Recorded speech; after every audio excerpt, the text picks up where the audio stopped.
Hello, wrestling fans, and welcome to the 163rd episode of the We Can't Wrestle podcast. Nate Maxon, your host, here with you, along with my brother Aaron. Hello. You said It is 163. 163. What's our next? What are we gonna establish as our next milestone? 200. 200. All right. Yeah. 200. I'll do one of those obscenely long 6-hour shows that I tape over a 2-week period or whatever. We'll do that. Have some fun. Probably within the next month or so after we're done with this 500, I think it'll be time to do trivia again. And then coming up in June, of course, the Hall of Shame. I still got to find my list of prior inductees to send to our panel so that we can get that around too. So a lot coming up in the next, springtime here at the We Can't Wrestle podcast. But what we're doing right now is a continuation of last week, where we are going through the first Pro Wrestling Illustrated Top 500 from 500 through 1. Each week we record for 90 minutes, right around 90 minutes, see how far we get. We only got to 433 last week, and 433 was Mr. Sandman, who of course winds up becoming the Sandman. Because Archie would not shut up. Yeah, he's the problem. Yeah. So we start off this week, number 432. Here's a fun name, El Grande Pistolero. 5'10", 225, 36 years pro in 1991. Veteran Mexican star made a surprise comeback in the USWA during 1990. You can tell he was once a great wrestler, but he's so old. Uses steel objects. I don't know, steel chairs, steel objects. I don't know what that. Hey, there you go. So he's the giant pistol, the giant wielder of pistols, I guess. So he was a luchador and he came back in Memphis? Yeah. It's kind of weird. Yeah. I wonder if it's like a legit thing. I don't know. I'd have to Google it. Or if they just put somebody else under the mask. Yeah, I don't know. I'd have to Google it and see. I've never heard of that guy. Me neither. And I mean, you would think at some point you'd have heard his name if he was a pro for like 40 years. Yeah. You know. Well, number 431 is Slammer. We talked about on that last week's episode, his partner Jammer. Rookie teams with Jammer as Brute Force, the current Georgia All-Star Tag Team Champions, managed by beautiful Barbie. Heavy metal style, angers fans, very brutal. I have no idea who Slammer and Jammer were. But they were very brutal. Apparently, because he said that during both of the writer said that during both of their descriptions. So apparently. I think he was just commenting on their abilities. Oof, brutal. Brutal. Number 430. This is a name that I used to see all the time in the magazines, and I don't know if I ever saw him wrestle. I may have, but I don't remember. Jimmy Jannetty. Yeah, I've never seen the guy wrestle. I'm assuming he tried to be Marty's brother. 5'10", 223, 2 years pro. Philadelphia native, is a favorite among tri-state fans. So apparently he wrestled for tri-state wrestling. High-flying drop-kicking style has made him a choice tag team partner for the Rockin' Rebel. So they basically just ripped off the rock and roll or the Rockers, and probably even came out to their song. Probably. There's nobody paying attention. No. Either came out to that song or the Rock and Roll Express theme. Yeah. What the fuck's that song? Why am I blanking on it? Anyway. Rock and Roll is King? Yes, Rock and Roll is King. Which is that's a cool ass entrance theme. Yeah. Number 429, Tommy Seabolt. No idea. 6 foot 240, 2 years pro. Young Firebrand is a mainstay in the South Atlantic pro wrestling area. Impresses veterans with his agile style. Now a top contender to Chris Chavis's SAPW title. And we know who Chris Chavis is. That, of course, is Tatanka. Who is probably already there by the time this magazine came out. Let's see. This was in. This would have came out in October of 91. So he's almost in the WWF. Because by WrestleMania 80, he's wrestling Rick Martel at WrestleMania. Yeah. So he's probably doing the sitting around the campfire vignettes at this point. Cool dude. I like yes, I did too. I was a big Tatanka fan. I was a big Tatanka mark. Like, he's one of those guys that I don't think got a fair shake as far as, like, I would have loved to see him as the Intercontinental Champion, maybe not the World Champion. And when they turned him heel, that could have been great, but they didn't do it right. Yeah. He should have been buying casinos and been called Christopher Chavis. Christopher Chavis. Number 428. I know you remember this guy as well as I do because we used to watch the GWF at 3 o'clock on ESPN. Rasta the Voodoo Man. Rookie seems to be a human voodoo doll. He touches part of his own body and his foe doubles over in pain. Fantastic build. Must calm down. Kind of GWF did Papa Shango before the WWF did. The WWF did it better. But Rasta the Voodoo Man. Rasta the Voodoo Man. GWF was terrible. But it wasn't. It was terrible, but it wasn't. Like, does that make sense? It was terrible good. Yeah. I don't know. I think I like good bad wrestling, if that makes sense. Yes, and it also kind of has, because it was that in our area, because we got WCW and WWF. We didn't get like the AWA.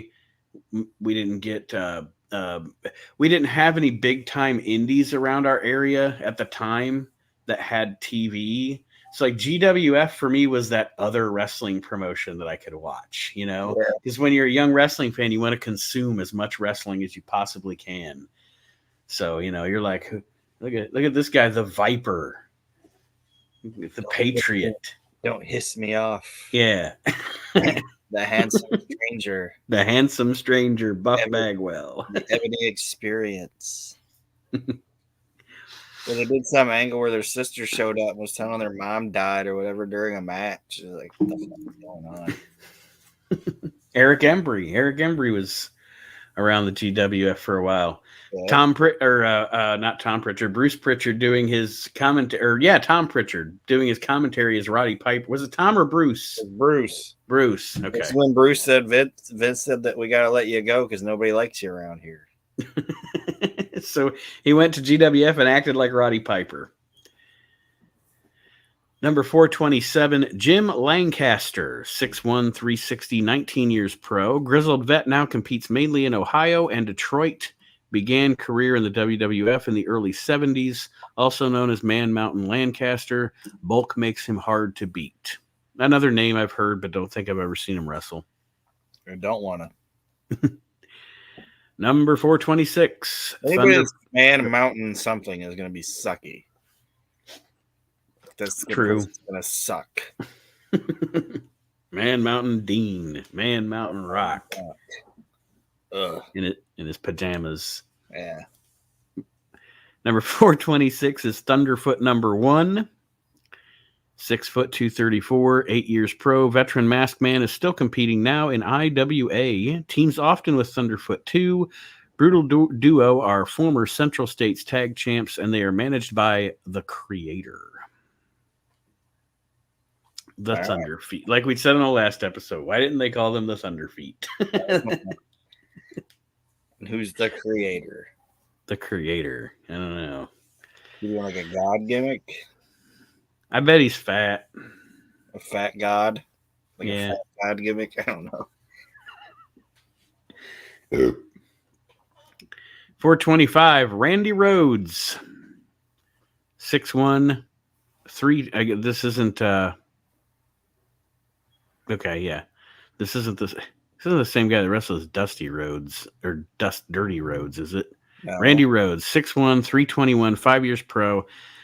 That's Randy, not Dusty, but they look similar. Currently a member of the Pretty New Young Things with Eric Fontaine in Global. Actually, I think it is Dirty Roads.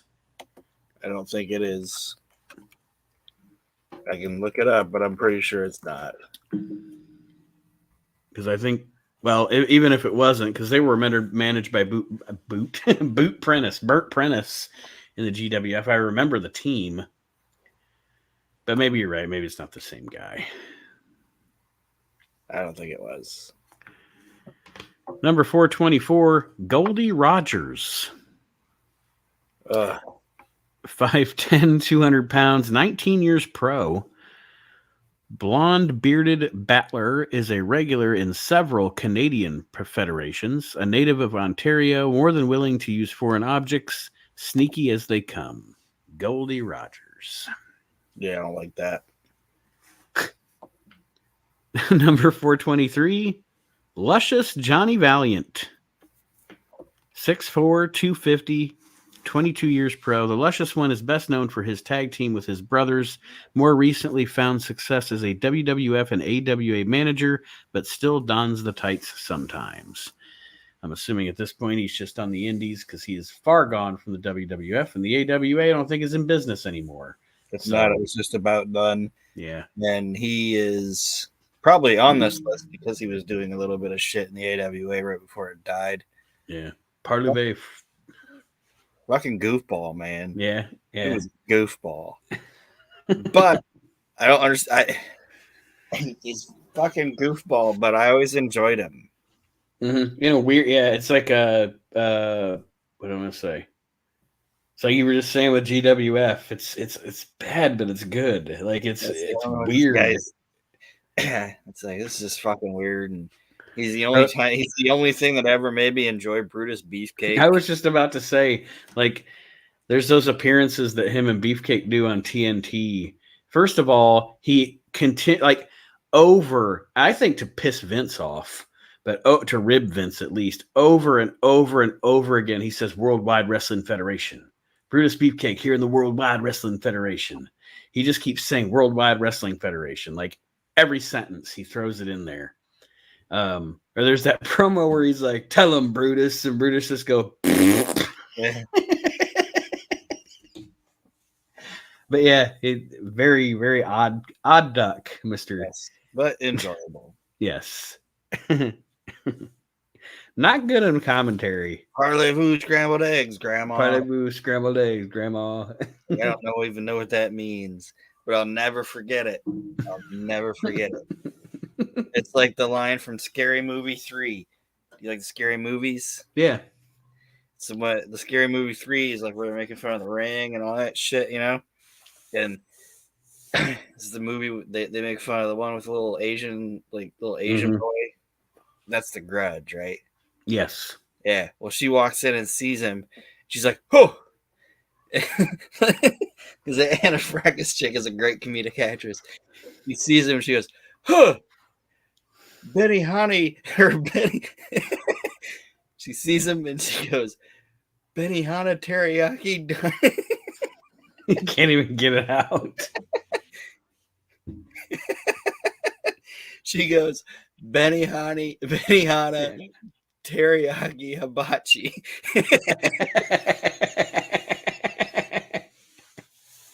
She says it like startled.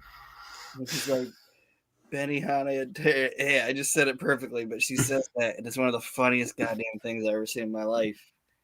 Is that the one where the sheriff lady's hat keeps getting bigger as the movie goes on, or is that a different one?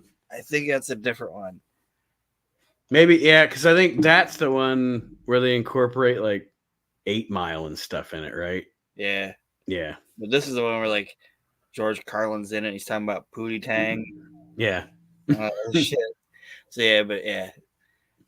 That shit's just so funny. When she says that, the little Asian kid's like, Your Japanese language is insulting to my ears, and all this. But yeah, it's just, I'm gonna post the scene. It's so funny. Number 4. Oh, go ahead. No. All right. Number 422 is Bullman Downs. 6'2", 255, 3 years pro, NAWA rule breaker, incenses fans with the most brutal tactics in the Federation. Justly earns his disqualifications. Currently feuding with the popular Stephen Dane. He's hated, but Stephen Dane's popular. Yeah. That doesn't make any sense. Somebody's doing something wrong. Yes. Number 421, Solomon Grundy. Huge former farmer, became world-class favorite in 1987. More recently, competed in WCW and in Puerto Rico. Possesses one of the sport's finest splashes. Solomon Grundy. You know, it's funny. Tuesday, died on a Wednesday, or whatever. That's that. Everybody knows I'm a geek. I'm a comic book geek. Batman, blah blah blah. But you know what I think of the minute I hear the name Solomon Grundy? One of my favorite and a very underrated band, the Crash Test Dummies, a Superman song. But that band, like, I don't know. I don't want to get off. They did stuff with music and with vocals and with songwriting that people just do not ever talk about, that it's just so underrated. I love that band. Yeah, I just think of Batman. Solomon Grundy. 420. Sounds like something I'd order at the Italian restaurant. Centurion Marcella. 5'10", 240, 14 years pro. Oh, Centurion. Now I get it. Formerly known as Salvatore Bellomo. Competed in WWF for years, but more recently was a top star in Greece. Once an aerial star, but bulk has grounded him. And those boots. Severely. Why did he change his name? I don't know, but I'm assuming, he's wrestling a Centurion Marcella in Greece. So I'm assuming when he also very random what I want to say, territory for wrestling, I guess. I've never heard of a lot of Greek wrestling federations, but I'm sure, every country has wrestling, but I'm sure he came back to the States and some promoter was like, yeah, we're just going to call you Salvatore Bellomo because that's on the program. Yeah, that's what everybody knows you as. You can keep your little gimmick, your little helmet and shit. But maybe he was hiding from somebody. Salvatore Bellomo? Nope. A Centurion Marsala. That's my name. To me, I want Salvatore Bellomo to have mob connections. Like he had to be like Michael in The Godfather, and he was going to be the one that nobody was going to expect. So you're like bust a cap in a couple people and go to Greece to hide out for a year. I'll be back though. Sorry, I just watched both of The Godfathers today. So. 419, Mario Mancini, 5'10", 231, 8 years pro, famous for his WWF TV losses. He's now contending for the IWF belt held by Tony Capone. Now an experienced veteran, better suited in the lightweight division. I remember Mario Mancini jobbing on the WWF TV. Yeah. Here we go. Another guy famous for jobbing on WWF TV. 418, the Italian Stallion. 6'3", 260, 8 years pro. Popular star, is famous for his WCW TV appearances, but now he's a champion. Recently captured the Pro Wrestling Federation title. Well experienced. And he was one of the guys that would bring the WWF a big group of jobbers, and he'd get paid and they'd get, Yeah, then Matt Hardy put him out of business. Yeah. Matt was like, fuck you, I got a van now, bitch. And I'm actually going to let these guys get paid. Yeah. Just gas. Just pay gas. That's all I care about. Italian Stallion was like one of those guys, it's about the exposure, man. I'm going to get you some exposure. Exposure. Matt was like, how about we just start I think he told JR, like, how about we just keep coming here, but we don't come with the Italian Stallion? And they were like, all right.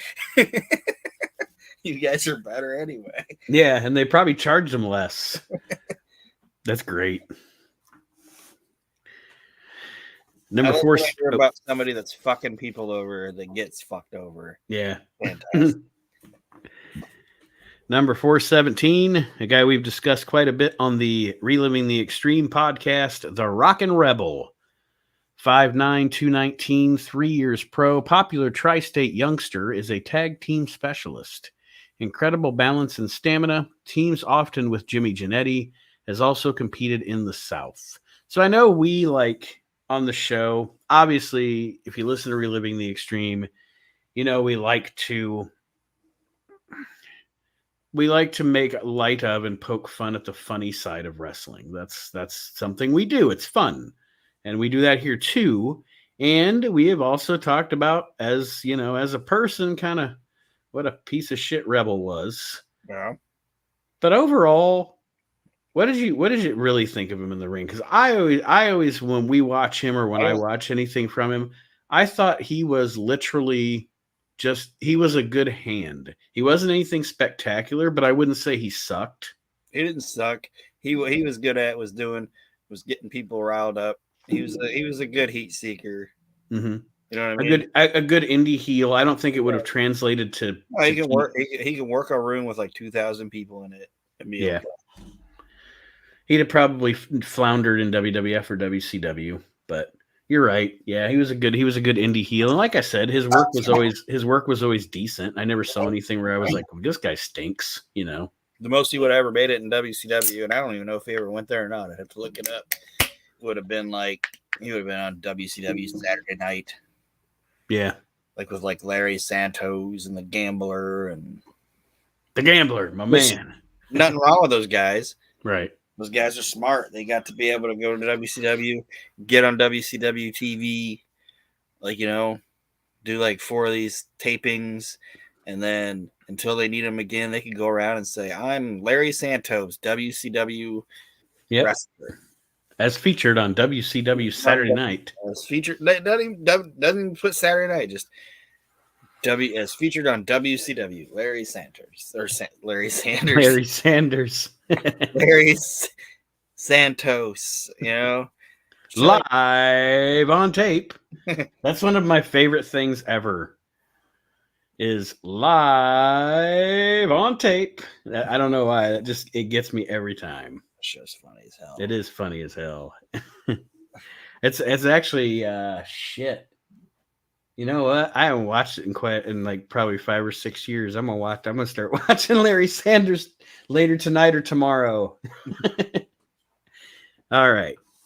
Oh, the Warren Zevon episode. Yeah.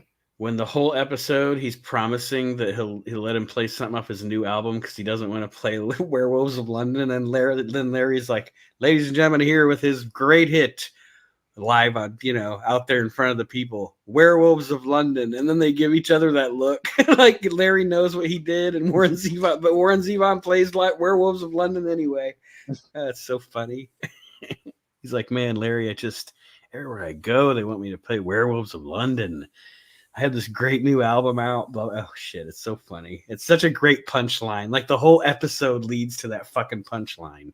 My favorite ongoing secondary storyline is that he thinks David Duchovny wants to fuck him. Yeah. He wants him to come to his beach house and stuff. And Duchovny just wants to hang out. Right. When he's asking, man, I don't remember what Scott Thompson's character's name is on that show. Me neither. But he's Hank's gay assistant, Mm-hmm. But he's like, we'll just say Scott. It'll just be like, "Hey, Scott, what?"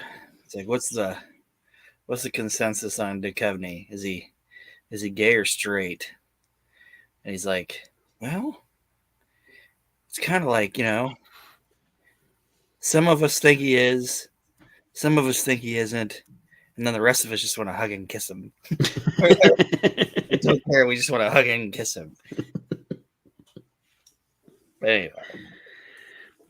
Number 416 in the inaugural Pro Wrestling Illustrated Top 500 is Tagar. TAGAR. I don't know what that's supposed to sound like. Is that a cave person? Let's see what the description says. 5'11", 238, 1-year pro. You can't get much weirder than this USWA newcomer. Sports a metal mask and fire-throwing glove and shield. Oh, I know this. Wrestling skills are virtually non-existent. Okay. I know this. I've seen video, like the clips of it. It's fucking stupid. Jerry Lawler did it. I'm gonna write down that I want to check that out because I've never seen it. As much Memphis as I've watched. See, I watched so much 70s and 80s Memphis, and I never get into like the 90s stuff. Like once it jumps the shark, I don't know. I've not watched a lot of that really bad 90s. Really Memphis. bad. I mean, it's almost like I want you to pause what we're doing and watch it. If we take a break in the recording, I will. Yeah, once you described him, I was like, I remember that now. It was really, really, really, really bad. Number 415, Perry Jackson, 5'10", 260, 3 years pro. The ring right now, young man named Randy Johnson. Like I said, Perry Jackson at 415, former USWA stars competing in WWC, held the CWA tag team titles with Billy Joe Travis in 1989. Best off as a fan favorite. Action Jackson. Best off just getting out of the business. Number 414. This guy's story to me is one of the great tragedies in wrestling because he was so good. Psychology wise and everything, but his problems just drowned him. Louis Spicolli. Yes. And 5'10". Go ahead. At the time this year, 5'10", 248, 2 years pro, calls himself Cutie Pie. Strange image, but this is a fine young prospect, has competed in UWF and other federations, recently scored a WWF victory. And I don't know if it was when we were recording, but thought it was kind of like, not that I knew the story because I was there or anything, but I think it's kind of funny that I told you guys about what I read Jericho or whoever said about Vince thinking of Louis Spicolli. Was it Jericho? No, Foley. Mm-hmm. Saying about Louis, and then Jim Cornette told the same story on his fucking podcast this week. I don't know if you heard that or not. I have not listened to that yet. No, I told you about how they said they were driving and he was with Candido and Sonny, and Vince was like, a drug-riddled scumbag or whatever. Cornette talks about it on there, like Vince McMahon, because Gary Michael Capetta tells us something in his book about how Vince hated him. So they ask Last about people that if he knew anybody that Vince outwardly hated, and really he just says it's Spicolli. Like he fucking hated Louis Spicolli, just hated him. Thought he was just a drug-riddled piece of shit. Like him and Lex Luger, that's the only people that Cornette could think of that Vince just actually just outwardly would say he hated. I didn't know about Luger. Well, he fucking hated him for fucking him on that contract. Well, yeah, well, all right. Warrior fucked him more than Luger did, though. But that's Vince. Vince has his. I don't want to get in the weeds, but I never understood, like, of all the people that he would give so many chances to, why that fucking piece of shit, the Warrior? I don't know. I just don't get it. Like, he's like, I don't even want to hear Macho Man's name. But you'll fucking bring the Warrior back four times? I think part of it was kind of his creation. You know, like he helped flesh it out. Like I was watching a thing with Bundy, and Bundy said that. He was like, he was wearing like the cape and the glasses and doing all this shit, you know, and he's like part of me. He's like, I loved the King Kong Bundy name and the gimmick and everything like that. And he goes, I should have told Vince I hated it though. He's like, I should have just told him I hate being King Kong Bundy because then he would have created something for me. And he goes, and I'd probably have gotten a lot further than what I did. Because makes sense. Yeah. He didn't come up with King Kong Bundy. I did. Mm-hmm. It's like Tito Santana wasn't Tito Santana before he went to the WWF. Vince McMahon created Tito Santana. Mm-hmm. So that's why Tito Santana was there for fucking ever. Yeah. And his dad created Hulk Hogan. So it was technically Hulk Hogan. Hulk Hogan was a WWF creation. It's like Bundy should have just said, I hate being King Kong Bundy. Just like Dusty Rhodes saying that he wanted a sexy ass big titted blonde chick to be his manager, like snapping the gum and swinging the purse around. But instead he got a short little frumpy black girl. He's like, I should have told him I wanted a short little frumpy black girl. I probably would have big titted blonde. Might have got Missy Hyatt signed. Yeah. Number 413, Hillbilly Cousin Luke. 6'2", 350, 8 years pro. Don't go messing with this country boy. Brought into the sport by Hillbilly Jim, now competing in IWA. Stay away from this guy's mule kick. Stay away from this guy in general. Smells like a foot. 412, Muhammad the Butcher. Is that the guy that Abdullah gave hepatitis to? No, that was Hannibal. Okay, so maybe Muhammad the Butcher is the guy that had...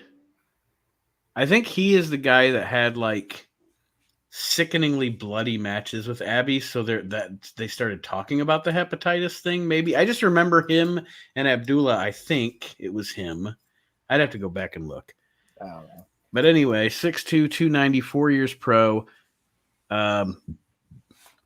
Crazed Middle Easterner has appetite for destruction, not to be confused with Abdullah. This sadist knows a few wrestling holds. I don't like Abdullah. That's kind of how it sounded. He's like, Yeah. Not to be confused with Abdullah, because this guy knows a few wrestling holds. Number 411 is Samson. 6'4", 240, 1 year pro. Newcomer has emerged as a force in the USWA. Earned title matches against former USWA champion Awesome Kong. Utilizes power slams, but confuses foes with mat skill. That's where you got to know where the USWA was at this point. Awesome Kong was a former champion. The big piggy. We got Tygar and fucking Samson. Awesome Kong and Samson and Calgon. Number 410 is Chaz. 5'10", 233, 1 year pro. Midwestern rookie. Has now ventured to the GWF. Competes best in light heavyweight division. Covets Lightning Kid's title. A fine blend of body sculpting and skills. I didn't mind Chaz Taylor.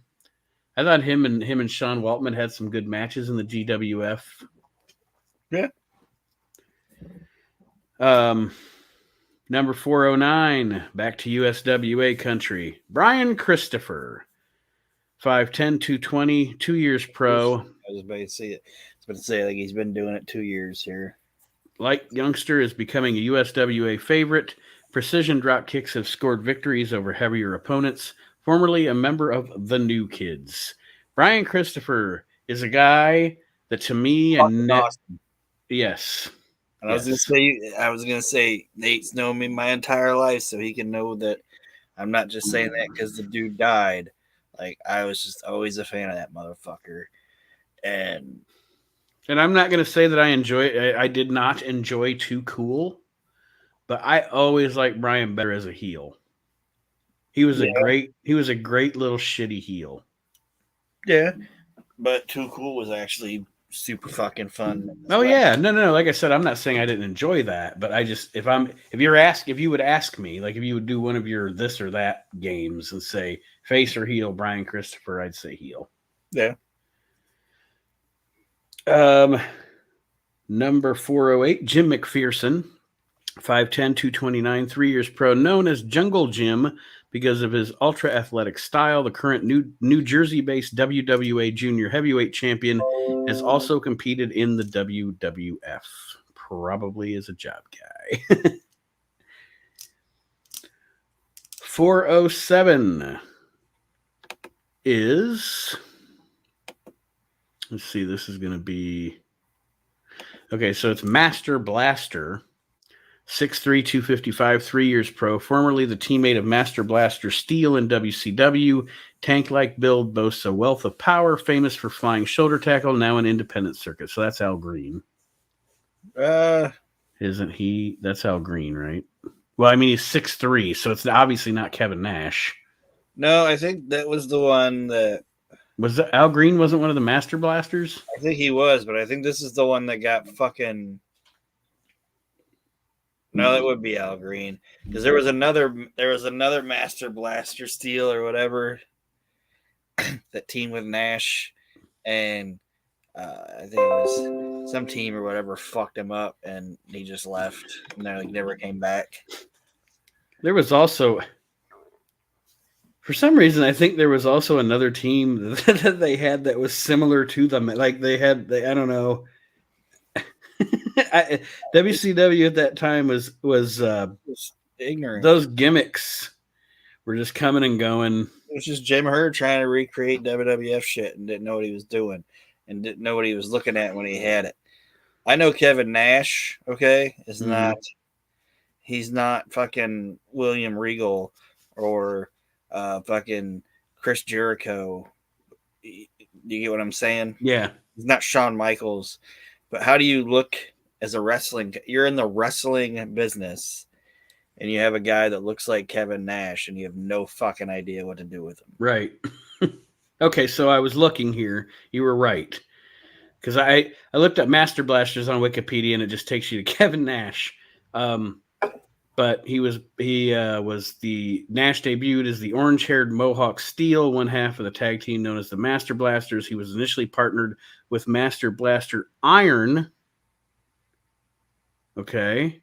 Yeah. And on September 22nd, Nash's partner Master Blaster Iron was replaced by Blade, who was Al Green. So yeah, you were right. So this is the guy that couldn't cut it as the Master Blaster, and he's still out there using that name on the indies. Well, fuck him. Number 406, holy shnikes. Bobo Brazil. 6'4", 265, 40 years pro. Incredibly, the legend from Benton Harbor, Michigan, still competes from time to time. The sport's first black superstar, headbutt master, a real legend. And you know what? My favorite Bobo Brazil story is the Jim Cornette story. 35 years in the business and I have to be known as Hobo Brazil. 35 years in the business, and it's Bobo Brazil. Hobo Brazil. God damn it, that's funny. I can't tell it, folks. Seek it out on Jim Cornette's YouTube because it's a great fucking story. All right, number 405, Charlie. He looked like a guy that would be like, just fucking, I don't want to say it. I think he was just smooth. Mm-hmm. Like, not in the ring. You know, I mean, yeah, yeah. He was, but I'm reading like he'd be like and like if you ask him how he's doing, he's gonna say blessed. He'll shake your hand with both of his hands. You know what I'm talking about? Mm-hmm. Like where he grabs your hand, then he puts his other hand over your hand and shakes it. Probably always look good. And made a lot of fucking money with the Sheik. Yeah. I'm reading Solomon's book right now, and had like tight waves in his hair and shit. That's what I think he was like outside of the fucking business. And you know what? I mean, all right, I'm gonna be honest, folks. In my life, I mean, I'm 43 in 2022, and yes, I have gone back and watched a lot of old wrestling that was around before I was born or that I've never seen before. But I'm gonna be straight honest. I've probably seen 3 full Bobo Brazil matches in my entire life, and I wasn't terribly impressed. But what I will say is he had the crowd in the palm of his hands. Yeah, and he was the Jackie Robinson of professional wrestling. He was the first black guy. They were like, you know what? We can book him against a white guy, because they used to book black guys against black guys. White guys against white guys because they didn't want the losers fans to riot. Yeah. And they were like, okay, this might work. The white people, even the fucking hillbillies like this black guy. So, I mean, kudos to Bobo fucking Brazil for breaking that barrier, Yeah. Number 405, Charlie Fulton. 6'2", 240, 11 years pro. If there's a federation, there's a chance Charlie has competed there. Only semi-active, Fulton is now a respected trainer in Ohio, also the current Ohio champion. He's a guy that if you watch like the right before Rock and Wrestling hits in the WWF and Madison Square Garden shows, he's a guy I think they were going to try to push. Because he was on all those. They always had him on the MSG shows, and he was starting to get wins. He was kind of working his way up through the show, and then the Rock and Wrestling thing hit, and he just turned into a jobber, and then was gone. It's like, you're short and nondescript. You got to go. Vince is like, I'm not booking like my old man anymore. Charlie Fulton. You got to go. Number 404 is T.D. Madison. The Madison brothers are 6'1", 242, 2 years pro. The Madison brothers are two-time IWCCW Tag Team Champions. TD, the younger of the two, has also competed in the IWA, boasts an effective sleeper hold. I have no idea who this is. Nope. So we'll move on. Number 403 is a guy that we can both lavish praise upon for an hour if we wanted to. 403, Chris Candido. 5'10", 226, 1 year pro. Sensational rookie, has become a USWA force, has scored upset victories over some veterans, teams with Eric Embry, makes up for lack of size with speed. And awesomeness. Yes. I don't know why, but I like me a good, solid, compact built wrestler. Like a Chris Candido, Brian Christopher, Tommy Rogers. Like, I don't know. There's a combination of things I think why. And you tell me if I'm wrong. First, they're, like you said, a smaller compact. So they can move quickly, but they can also carry enough weight where they look impressive. Yeah. And it's easier for a normal person to relate to them. Like you can't relate to. And I'm not saying he's not a star, because what makes him a star is he is Andre the Giant. But what I'm saying is you can look at Chris Candido if you're sitting in the crowd and go, man, if I put on some weight and learn how to do that shit, you know what I mean? It's possible. Yeah. It gives you. But those are the guys that to me, those are always the best workers on your card. Mm-hmm. It's just a solidly built, compact, like Les Thatcher. Yeah, and probably the most successful one of them all, and is the one we're not supposed to talk about. Chris Benoit is a small, compact, fucking chiseled to the gills man.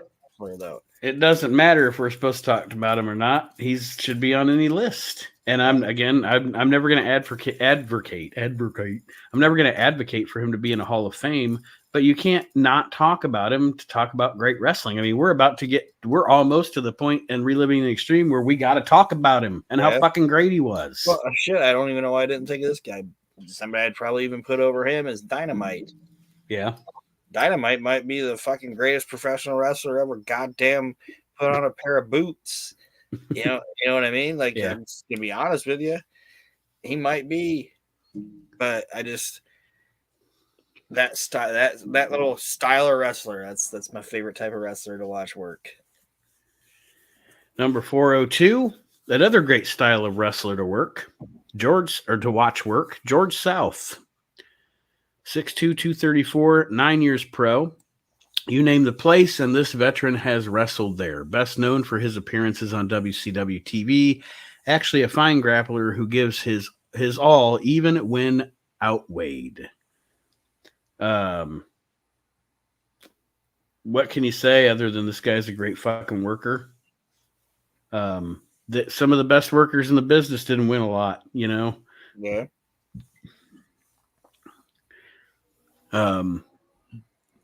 He was respected by people, and like What was it, Flair that told him, "Hey, you're Ricky Steamboat"? Tonight you're Ricky Steamboat. Yep. The office pissed him off or whatever. Mm-hmm.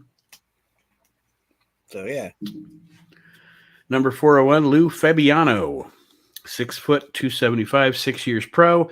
New York brawler has traveled the country during the past year became a star in the USWA under the name of Sheik Fabiano in 1990. Street tough and ill-tempered. 400 is a name I remember, but again, one of those names from the magazines that I know but never saw really. GQ Stratus, 6'3", 260, 3 years pro, an IWCCW tag team champion with Mike Sampson. A bit on the heavy side, but it adds to his power. Managed by Kevin Casey, has also competed in the VWA in Virginia. Father of Trish. Where we've finally broken the top 400 here. Is that Trish's dad? Here's Trish Stratus's father, GQ, is in the audience tonight. Man. Hey, you guys remember me? Like, no.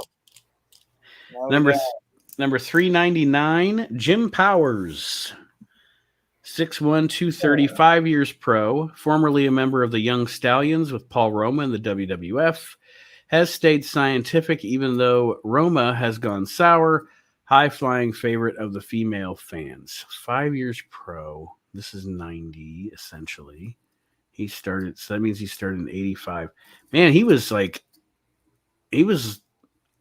wrestling for the WWF very early then in his career. Yeah. He was probably trained by like Johnny Rods or something. Yeah, because I think Roma was too. And Perm Roma, like early Perm Roma. Jimmy Powers goes against what I was just saying about the well-built, compact wrestler. He's one I just don't. I don't like you. I don't like you, Jimmy Powers. Like that dude, he doesn't do anything offensive, but he doesn't do anything I want to see either.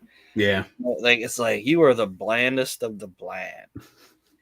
You are one bland motherfucker. Get off my TV. 398, Tony Stetson, 5'10", 238, 6 years pro. Tough Tony has returned to busting heads after trying science. Okay. Competes in several East Coast federations, notably Tri-State. Loves the sight of hot blood. I don't know what the science thing is. That means. I don't know, yeah, hot blood. Hot blood. So like AIDS blood? Did he come out to hot blooded? I don't know. I don't know what and what's tried science. Like he went to like a school and they were like, "What do you want to be?" And he's like, "I'd like to try science." And they're like, "What kind?" Any kind. Science. They were like, "You have to go." Okay, I'll go back. Hey, I tried science. Science, y'all. They said, "No, you got to go. Too rough around the edges for science." What courses would you like to take? I'd like to try science, please.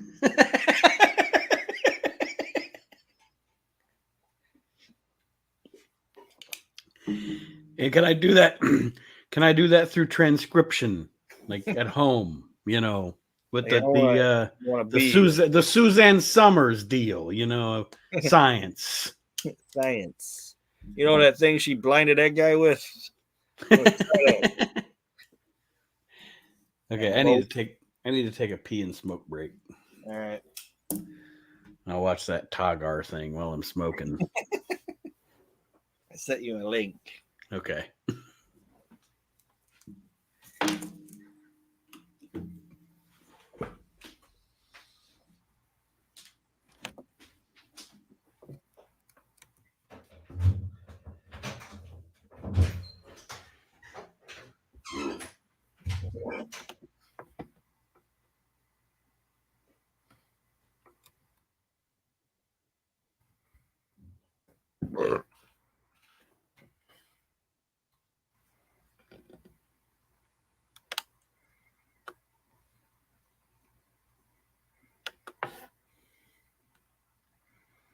After After saving with customized car insurance from Liberty Mutual, I customize everything. Like Marco's backpack.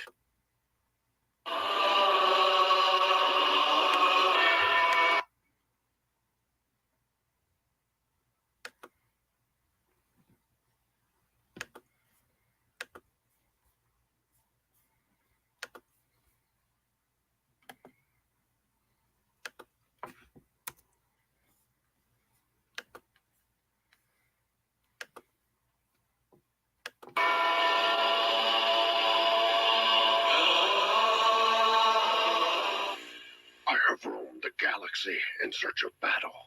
Those who have crossed me have had their bodies broken and their blood spilled. Never have I looked back. Now I come in search of new gladiators to test me, Tagar, Lord of the Volcano. Bring me your best, and I shall leave them crippled and destroyed. I shall evoke the power of the volcano or the fire of lava.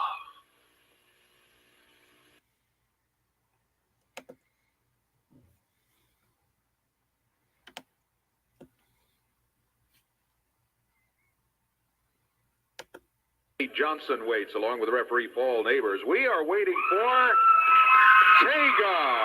Here he comes, right here. Tagar on his way to the ring. Oh, this guy right here. We saw some. Oh, look at that. Shooting up.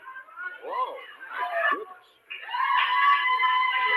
Shooting those flames out of that shield. Tagar hits to the ring. We saw that video, Dave, and that was an impressive video. This is the first time I've had the opportunity, and I guess this is the first time you've seen him in person. Yes, it is. He does have quite a bit of size, I guess is the way to put it. He's big. Most unusual hood ornament, if you will. Picks up young Randy Johnson, delivers him right into the mat, and drops down on him.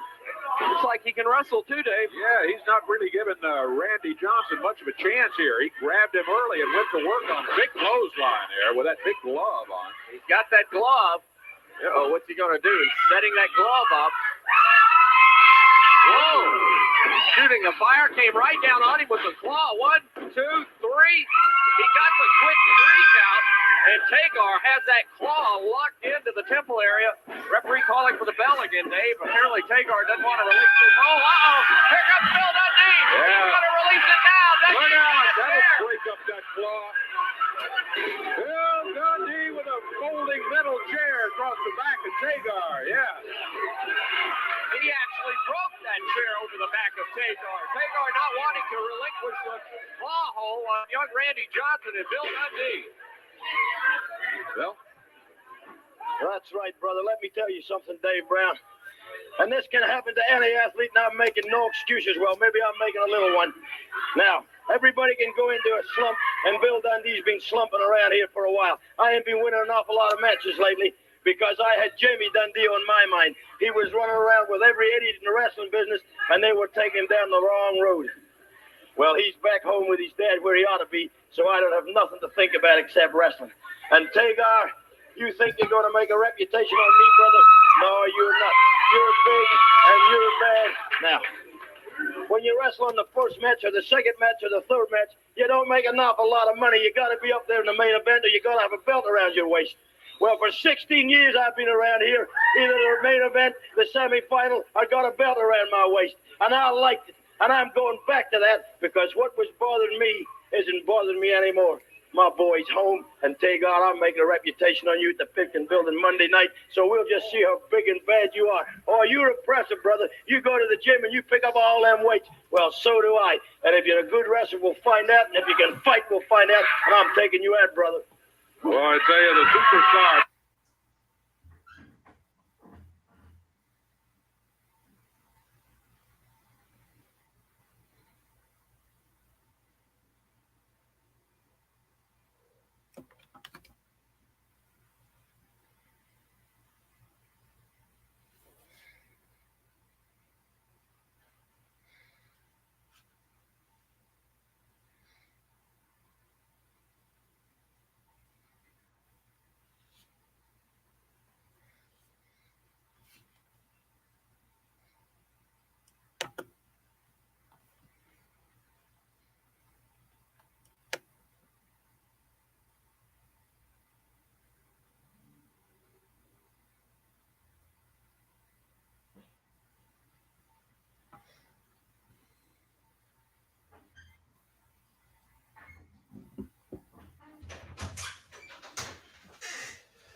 Yeah, Tagar was a hot flaming turd.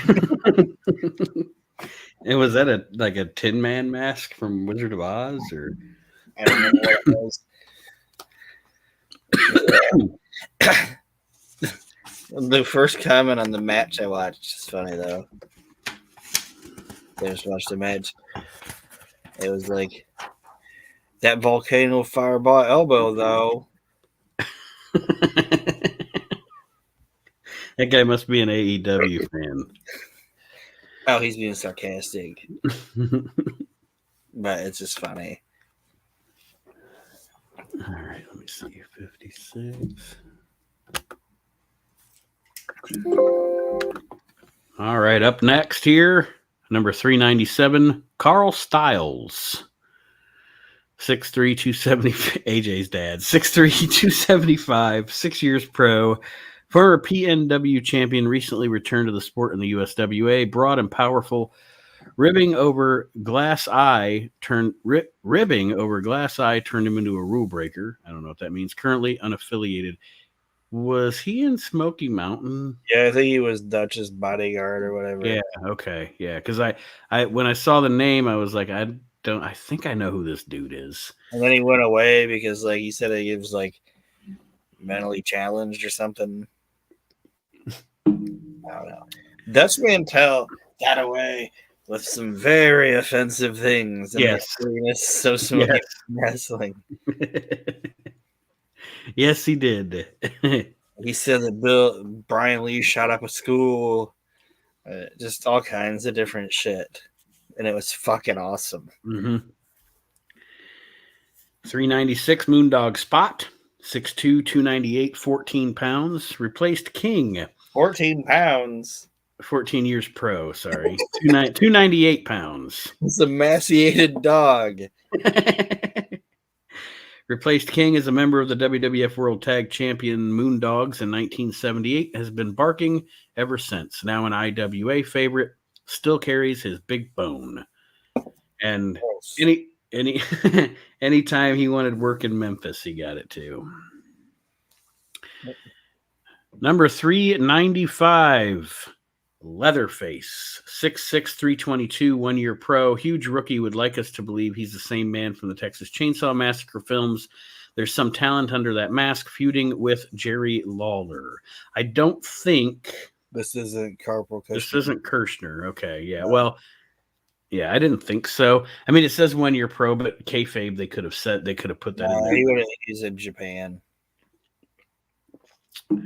Number 394, another Cabrini guy from the Reliving the Extreme podcast, a guy we actually kind of knocked on quite a bit back in the day in the show. Chris Michaels, 5'9", 225, 3 years pro, native New Yorker, boasts incredible agility. Gymnastic style impresses even hard-to-please Big Apple fans. Recently made WWF debut against Sergeant Slaughter. Fucking Bullwinkle bitch. Chris Michaels was terrible. He was terrible. I think other than the Wolfman and Max Thrasher, he was the worst of the Cabrini collective, I think. I agree. Just trash. And they saddled Chris Candido with him for a minute. But then he was also with Johnny Hotbody, though. Johnny Hotbody was a good little shit heel. Yeah. Worst haircut in wrestling history, but... Number 393, another guy I like to watch do jobs, especially on Crockett, Gene Ligon. 5'11", 241, 13 pounds. Not a household name, but a respected and experienced professional. Former ACW commentator. Operates a gym in North Carolina. Has competed in WCW. And I think he was also a favorite of Bob Caudle. Because whenever he would be on like Mid-Atlantic or whatever, Bob Caudle would be like, all right, oh, Gene Ligon here. He's here. He's my buddy. He didn't say that, but that's like kind of in his voice. It's like, I think Bob Caudle really digs Gene Ligon. I don't know who that guy is. Gene Ligon? Yeah, I don't remember him. Oh, okay. 292, Jerry Lynn. 5'10", 230. Huh? I know who that is. 5'10", 233 years pro, popular PWA star is branching out, also competes in GWF. Famous for his lightning quick head scissors and suplexes, top contender to global light heavyweight title. And just kind of a motherfucker. And like I said, I just think that I don't want to say that. I think he suffered from the same thing that Ricky Steamboat suffered from. That as soon as he wasn't happy or it wasn't going how he thought it should be going, he just bounced. Mm-hmm. Honestly. So, a question that I'll pose here. Who do you think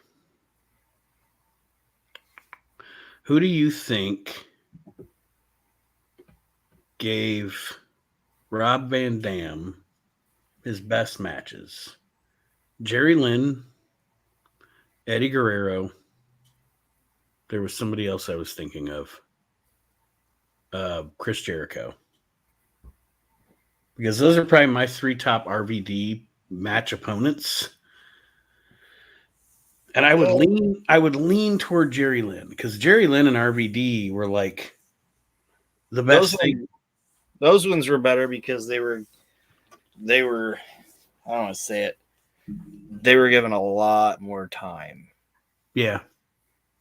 Because it was like the dying days of ECW, and we've got fucking Elvis Presley and Amish Road. So it's like, we need to kill an hour. You guys go out there and just fucking do it. But then that's what I was exactly about to say. That last era of ECW, Van Dam and Jerry Lynn were the best thing on the show. And it's funny because even though I really liked them as a tag team, the reason I didn't include Sabu in that list was I was never a huge fan of those two, of Van Dam and Sabu against each other. It was too much of the same, I guess. Like, yeah, if that makes any sense. Yeah, it does. Number 391, Mr. Atlanta. 6'4", 280, 3 years pro. Big Mask Man was once the recipient of the funniest ring introduction ever. Announcer claimed he was from parts unknown. That is funny. From parts unknown, Mr. Atlanta. I don't know who he is, but that is funny anecdote. We're gonna know who this guy is. 390, GI Bro. Booker T, sucker. 6'3", 270, 2 years pro. Began career in WWA. Military training and fine physique have led the flashy newcomer to several victories over more experienced opponents, and Ivan Putski is a mentor. He's got about as much legit military training as Bob Slaughter. But he went on to be one of the greats. Yes, and so did Bob Slaughter. I don't know why I'm like comparing GI Bro to Bob Slaughter. But, it was a silly gimmick, but it was his first gimmick. It was dumb when they tried to bring it back.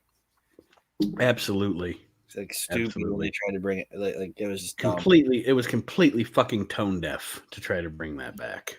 Yeah. And at that time, let me tell you, he is a guy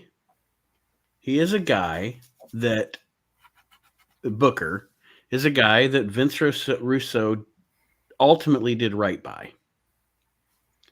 Like Vince Russo's stupid out of the what do you want to say?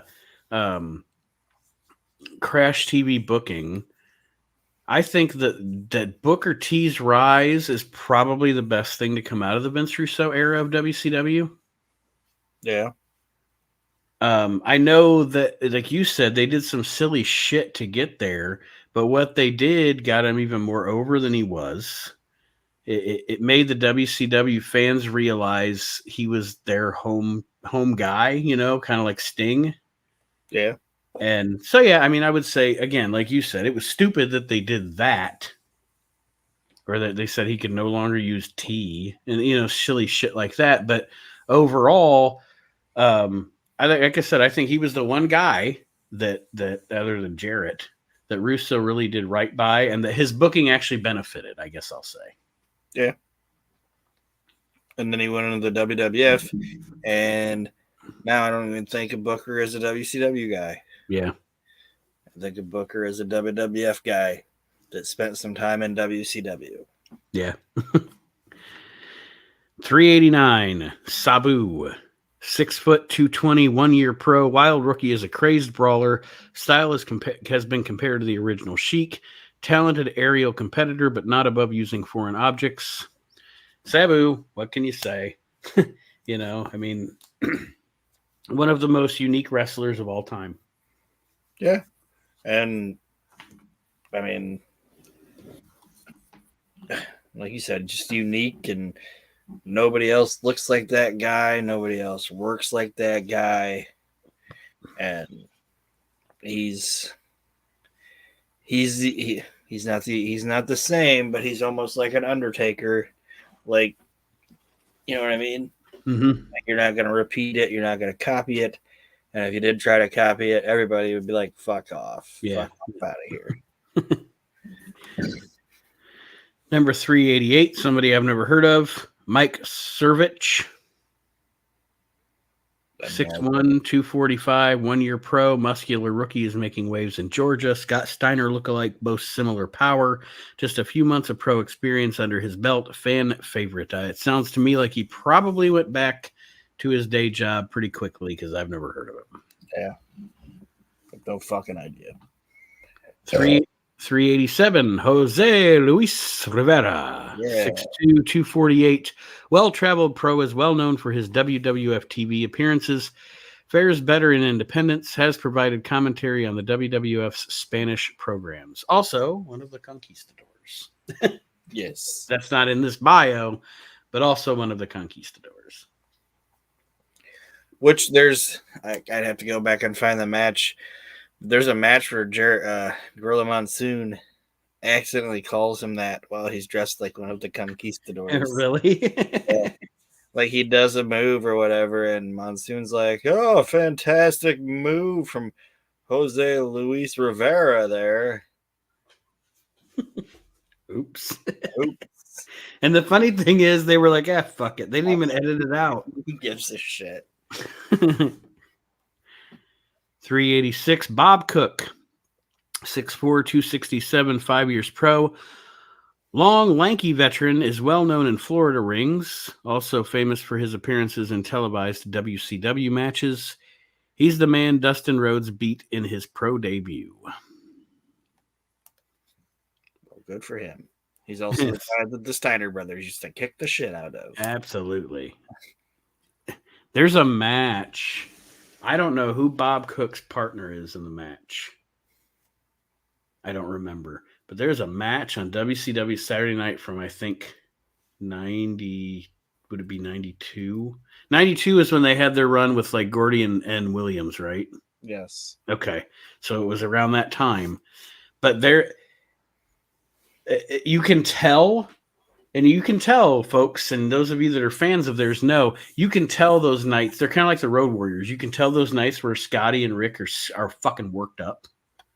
And you watch them go out there against those poor fucking jobbers. And there is a match where you can tell that this other guy, whoever's tag teaming with Bob Cook, is supposed to tag him in. And Bob Cook does not tag him. Like, the Steiners are beating the fuck out of this guy. And like Rick even like kind of throws the guy over in the corner to Bob Cook. And Bob Cook just like acts like he doesn't even see his partner. And then they bring him in and do the Frankensteiner and fuck him up and then pin him. And Bob Cook never even gets in the ring. And you can just tell by his body language and stuff. He's like, no, not tonight. These two are too fucking worked up. Fuck that shit. You don't even have to pay me. Art Anderson has been fucking with them all day. But yeah, I can't remember what episode it's on or whatever, but I remember watching it and laughing because I was like, Bob Cook's like, fuck this shit tonight. Speaking of Arn Anderson, you can cut this out if you want, but I finally got around to listen to the Crime and Sports on Lex Luger, and they're reading out of his book, and like he's talking about. First off, they tell the story about him running away from Bruiser Brody, like climbing out of the cage and just running away. Mm-hmm. But then he's like talking about how he gets to WCW, and they put him with the Horsemen. And I don't know why this is so funny, and that Jimmy Wisman guy thinks it's funny as hell too.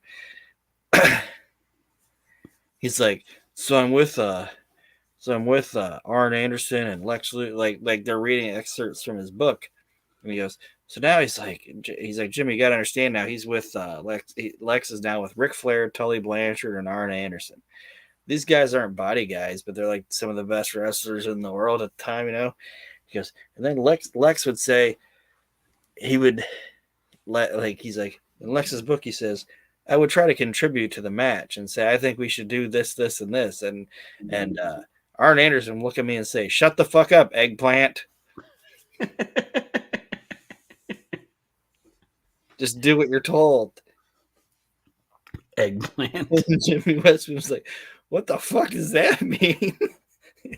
And he's like, and the James guy's like, I have no idea, but it's fucking funny as hell. Like, shut the fuck up, eggplant. Like, what does that even mean? It's funny. Go ahead, sorry. Number 385 is Ron Shaw, 6'4", 270, 14 years pro. Big Philadelphia native, was a WWF mainstay for years, now competes sporadically in his hometown. More active recently as a trainer, brought Mr. Sandman into the sport. Well, thank you, Ron Shaw. Thank you, Ron Shaw. 384, Frank Melson, 6'2", 255, 5 years pro. The Tank is a Chicago area favorite. Huge brawler, can hold his own with light heavyweights or Abdullah the Butcher. 747 splash, compares with the very best. I don't know who that is. I don't either. I mean, I know it's Frank Melson, but 383, Dusty Wolf. 5'10", 230, 4 years pro. Have card, will travel. Young star has been around the world in search of matches and titles. Known in the WWF as Dale Wolf. Doesn't take guff from rule breakers. Another one of those classic WWF jobbers that I remember from my childhood. Yes. And at the point, he couldn't be Dusty because he probably started when Dusty was Dusty there. Yeah. So that's probably why he was Dale, and they just left it that way. They're like, everybody knows you as Dale Wolf now. So you're Dale Wolf. Nobody even knows me as Dale Wolf. Whatever. I do. 382 is Mad Max, 6'1", 240, 7 years pro. Formerly teamed with Super Max as the Max Brothers in the AWA. Straight ahead, no nonsense style, leads to many disqualifications, competes mainly in Chicago now. Mad Max and Super Max, the Max Brothers. That's kind of as silly as Jeff Gaylord and the Warlord as the Lord Brothers. Means Warlord's first name was War. Yes. And Jeff Gaylord's first name was Jeff Gay. Yes, Jeff Gay. Lord. 381, GQ Madison, 6'2", 239. Assuming. Huh? This is TD's brother, I'm assuming. You got it. Yep. 239, 3 years pro. Native New Yorker, is an IWCCW mainstay. Has teamed with his younger brother, TD, to capture the IWCCW Tag Team title twice. Number 380 is Tommy Angel, 6'3", 255, 2 years pro. Youngster has defeated many veterans in independent leagues, has also competed in WCW, skilled in science, but can mix it up if necessary. Good drop kick. I think he was on a Raw or something with Scott Levy commentating with Gorilla Monsoon or something, because I remember him getting beat up and Scott Levy being like, Tommy Angel, how I love you. They were a great combo. Yeah, they were. Yeah, I don't know what it was, but I can remember Scott. I can remember Johnny Polo singing Tommy Angel. Do you know why? 50s doo-wop song or whatever. Do you know why I think they were that good together? And of course, it doesn't get attention because it didn't last long, and it was on fucking Action Zone or whatever. 'Cause I think Scott Levy, and again, we always say it. I mean, Gorilla and Bobby is Gorilla and Bobby, but Gorilla and Bobby were better together on the primetime set than they were in the booth. And I'm not. Am I wrong? Like they. I'm not saying they weren't great together in the booth, but when I think of Bobby and Gorilla, I think of them in that primetime setting, getting to just kind of interact with each other. Yeah. You know, with no match going on or whatever. Scott Levy was the closest thing that Gorilla had to Jesse, because he poked and prodded Gorilla like Jesse did. Yeah. You know, I don't know. Does that make sense? Yeah. And Scott Levy was probably, I don't want to say it, not probably. He was,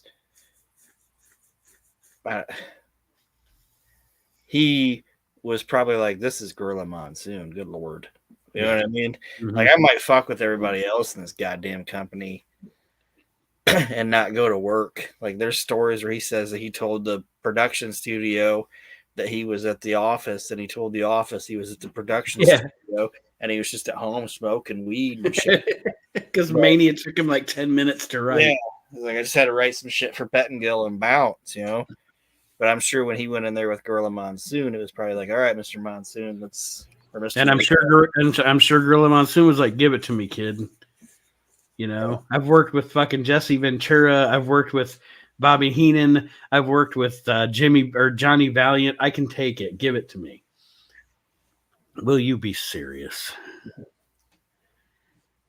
379. By the way, Gorilla Monsoon was a national treasure. But anyway, 379. And I mean, I love it. I love it when he watching old prime times. I love it when you can tell he's legit laughing about something. He's got that. That's his real laugh. Like when they're on that boat. Or when Bobby will make some joke, and at the time it is totally inappropriate for Gorilla to laugh at the joke. He's supposed to be the baby face, and Bobby's supposed to be the heel, and Gorilla just be like, There's that one where they got that. You don't have to leave this in the show if you don't want, but there's that. He's got that Gorilla thing with the WWF tank top on or whatever. And he says something about it. Bobby's like, I thought that was a Coco Beware action figure. It's like, oh my God, Bobby. But he's like, come on now, Bob. Like, there was a Coco Beware action figure. Or my favorite thing is because it's like, never knew either one of them, but I would love to have seen this conversation when he pulls out like a wad of money. Just a wad of money. Like, it looks like his folding money was like Monsoon's mad folding money was like $10,000 or whatever. Yeah. And he pulls it all out. And Bobby's like, Jesus Christ. He's like, what do you have that for? He's like, well, might need something impulsive, like an impulse buy or something. He's like, what are you impulse buying? A fucking house? What the hell? 379 is Brian Donahue, 6'4", 310, 2 years pro, huge former football player trained by Mark Tendler, known as the Basher for his surly demeanor and head-busting style, a body slam master. I'm just going to move on because I don't know who that is. Mark Tendler, that guy that John Arezzi had on his show and stuff? I think so. I ended up getting shot, and he had his, like, wrestlers against drugs. Yeah. And they called the kids the little wads. Yeah. Number 378, Tony Capone. 6 foot tall, 311, 1 year pro. This burly godfather is an impressive rookie. Brawler captured the first Connecticut-based IWF title in May 91. Claims to have friends in low places. But I thought he was connected. I don't know. 377, Steve Lombardi, 6 foot Yeah. 233, 6 years pro, perhaps better known as the Brooklyn Brawler in the WWF, managed for a short time by Bobby Heenan, mired in prelims, but a street tough fighter and scratcher. Did they have to say perhaps or possibly better known as? Like better known as. Better known as. Yeah. Why didn't they just call him the Brooklyn Brawler? Another great primetime angle. It's actually the only primetime angle. Other than that and Roddy Piper. Yeah. Because angles didn't happen on primetime. You know what I guess I should have said another great primetime episode, like another, Yeah. And that one's great because Bobby Heenan's character is panicking. Yeah. I meant Like, for all of that to happen except Monsoon getting hit. I'm sorry. I'm sorry about that. That should not have happened. And he'll be like, we're going to go to a match. Next match, Coco Beware and the Islander guy. And I just want to reiterate, I did not mean for that to happen to Monsoon. Everything else was supposed to happen. Yes. And I'm proud of it. That, nope. Great little wrestling psychology from a pro there. Yes. 376 is Ron Cumberledge, 6'2", 265, 3 years pro, incredibly sculpted youngster, is currently Western Ohio champion. Has also competed in WWF and WCW, hurls a fine dropkick, a superstar in the making. I don't think so. Nope.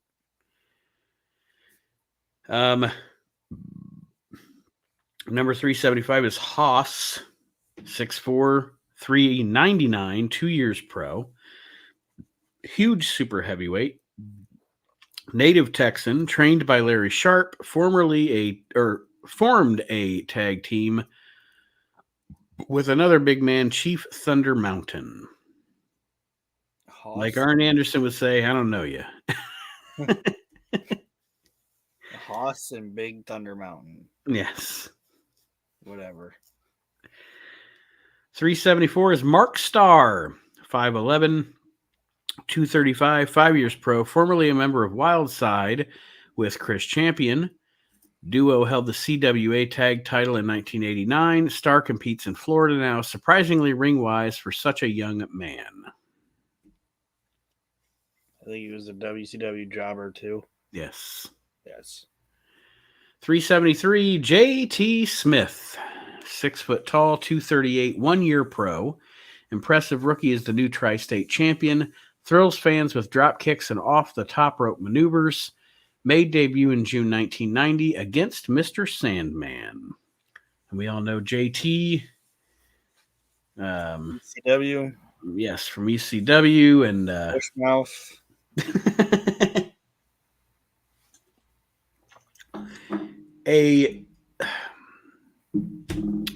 What can you say about JT? Once he became a comedic wrestler, he found his niche. And when he wasn't, he fucking tried. Like you can never say the guy didn't try. Yeah, I mean he let Doug Gilbert throw him off of a scaffold at the ECW arena, and he let Mike Awesome fold him in half. Well, he didn't let that happen. That just happened. Number 372, one of my favorite guys that never made it to one of the big two, Rod Price. 6 foot, 285, 2 years pro. California stud, made quite the debut in 1990. Attacked then Texas champion Kerry Von Erich at the Sportatorium in Dallas. Teamed with Steve Austin in early 1991. I am a fan of Rod Price and John Tatum. Yes. Both of them. But I really dug Rod Price, and it just surprised me that he never went farther in his career than he did. I don't know if that was a him decision, or what, but yeah. I thought Rod Price was really good. Yeah, and we'll get to talk about him in a couple years. We get to ECW 1998. So look forward to that. Number 371, Jimmy Powell. 6'2", 245, 7 years pro. One of the several Dirty White Boys. This one is a Georgia favorite. the farthest thing from a bodybuilder, but boasts ring savvy, a proponent of the Bulldog headlock. I don't know who that is. I didn't know there were multiple Dirty White Boys. Well, there was the Dirty White Boys tag team with Tony Anthony and who was his partner? It was in Continental. I don't remember. 370 is Buddy Lee Parker, 5'10", 242, 2 years pro. Teams with James Earl Wright as the state patrol. Boasts a powerful leg drop. Claims to have been a former state trooper. Wright's defeated foes tickets. You know, it's funny because Buddy Lee Parker has a legacy in the business. You know, you think a lot of times there's a lot of guys that are like, they were maybe mid-card at best wrestlers, like on TV, but then you look at everybody they trained. You're like, well, shit, you got a fucking legacy, brother. You know, like maybe Buddy Lee Parker wasn't ever going to main event, but he trained Goldberg. You know, anybody that came out of that power plant, mm-hmm. him and Paul Orndorff and Jody Hamilton have their fingerprints on. Yeah. Well, and think about that with fucking Prince Albert and Bill DeMott. Yeah.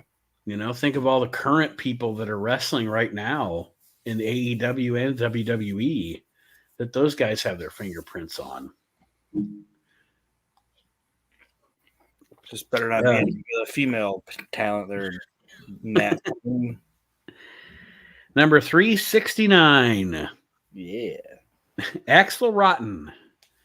6'2", 299, 3 years pro. Nasty Rule Breaker is one of the top stars of the new UIW. A big man, but uses his speed as much as his brawn. Gutter tactics at times. And there seems to be kind of a trend going here in these 300s. A lot of the guys that are going to, you know, eventually be the beginnings of ECW, making their names in 1990 and 1991 in professional wrestling. And Axel was actually a pretty good worker. Absolutely. When he wanted to be. Number 368, Bull Ramos. Jesus. 5'10", 355, 35 years pro. Yes, it's that Bull Ramos. Recently returned to the Pacific Northwest following 8 years of retirement. Slow but still powerful, long known as Apache. That is a name that I hear, and I have never seen a Bull Ramos match in my life. Me neither, and I don't think I want to. Yeah, probably not. It's all probably, you know, from the 50s and 60s, and if it's not all chopped up, it's boring. Boring. But at that time, it was boring. Number 367, the guy we talked about a little bit earlier, Oz. 7 foot tall, 305 pounds. Who or what is Oz? One of the few WCW grapplers about whom almost nothing is known. Boasts no hometown or wrestling background. Gaudy ring entrances. Manager killed a monkey.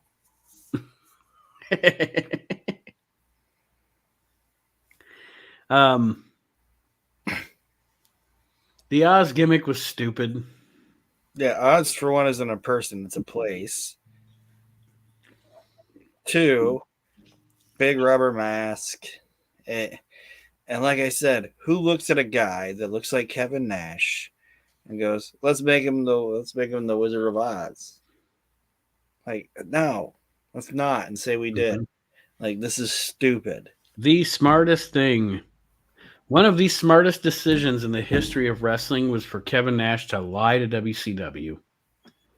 Yeah. And say, I'm retiring and go work for Vince McMahon, because Vince McMahon looked at that guy and said, I know exactly. Well, Shawn Michaels looked at that guy.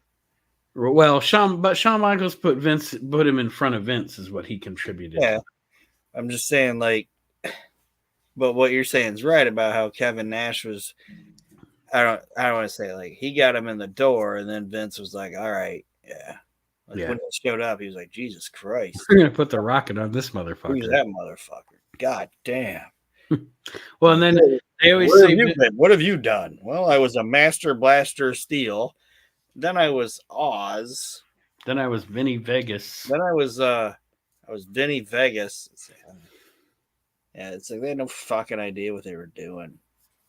And you know, they always, like Pritchard and Cornette both always have the same kind of story with Vince, where Vince likes to have that meeting with somebody to get, what have you done in the past, kind of get a feel for their personality. And Vince McMahon got the perfect feel for Nash's personality. The only miscalculation that Vince made with Kevin Nash, it was not, I will go on record as saying it was not turning him baby face. It was making him smile and shit. Yes. It was making him different as a baby face.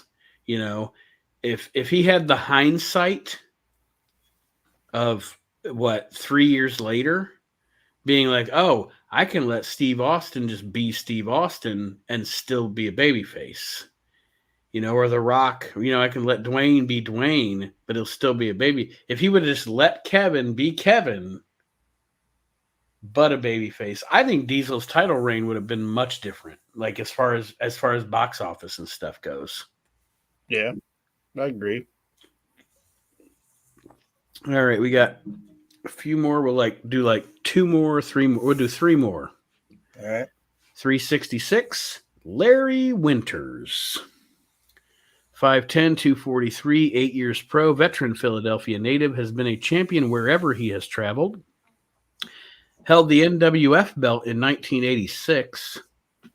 Recently captured the Tri-State Tag titles with Johnny Hotbody. And they would take that was it. No, that was him and Stetson. Yes. Larry Winters was, what do we call him? The Fruit of the Doom, because it looked like Fruit of the Doom, because he didn't wear knee pads. So it looked like he was just out there in his undies. In his undies. Oh man. His big man, like his big long perm, and this is making me want to go back and listen to Reliving the Extreme from the beginning. His big long perm and his man panties out there. It's like, he was one of those guys, like when he wore a belt, it looked like he was naked. Yeah. The one belt that he won.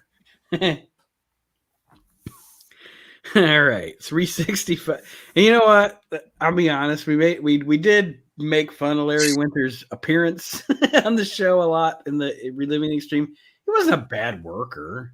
Nah. He was a decent hand.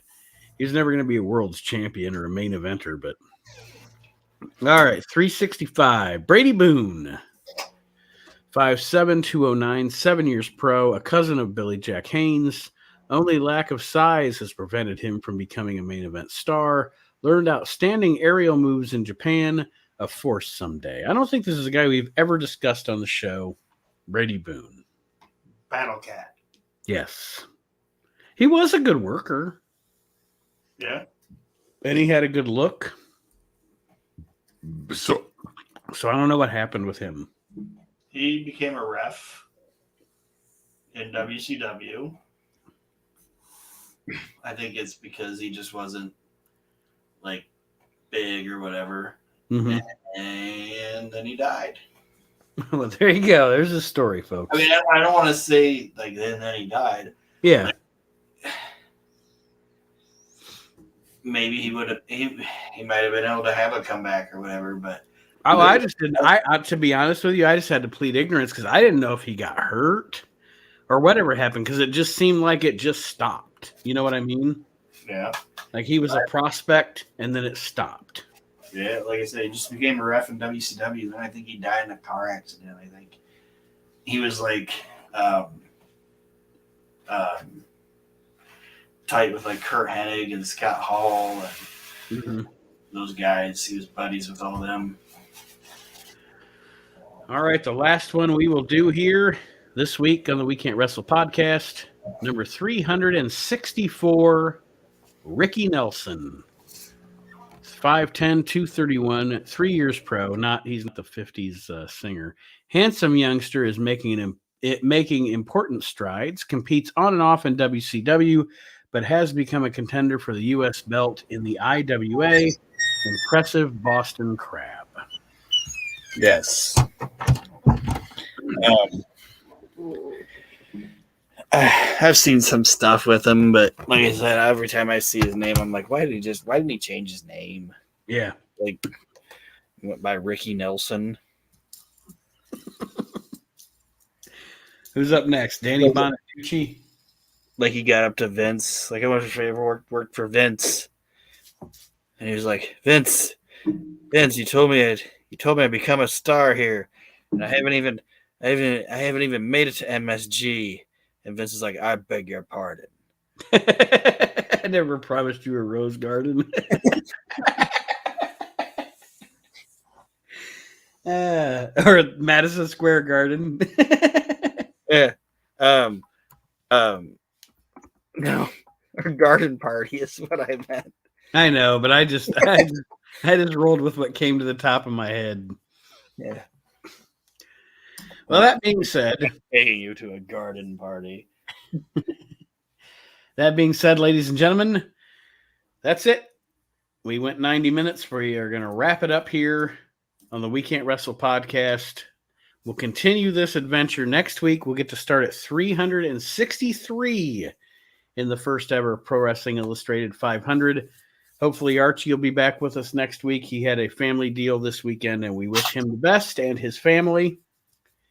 And he is actually on the West Coast right now, so he is he might be actually in a different day at this point. But anyway, Aaron, any parting words for our listeners this week?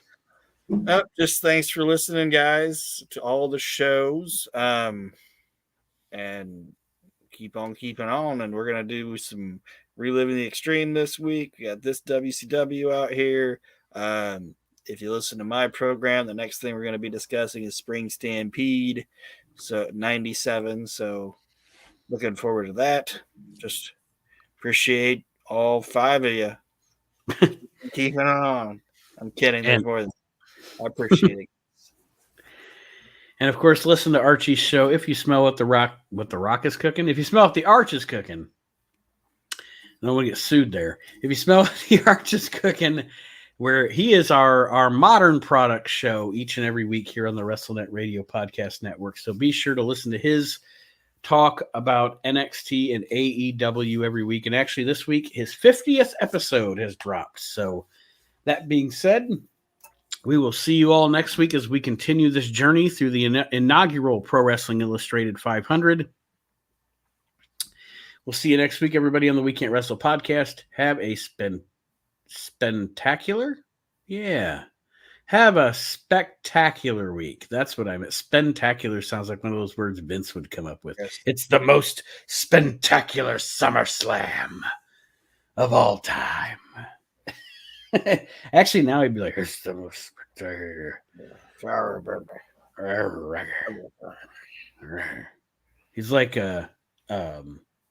Gabby Johnson at this point. Sorry. Booker T is near. I was about to say, Bobby Lashley is near. I think they said Booker T is near. All right. Goodbye, everybody. With a Laurel and Hardy handshake, we say good night. Where the white women at? Greatest movie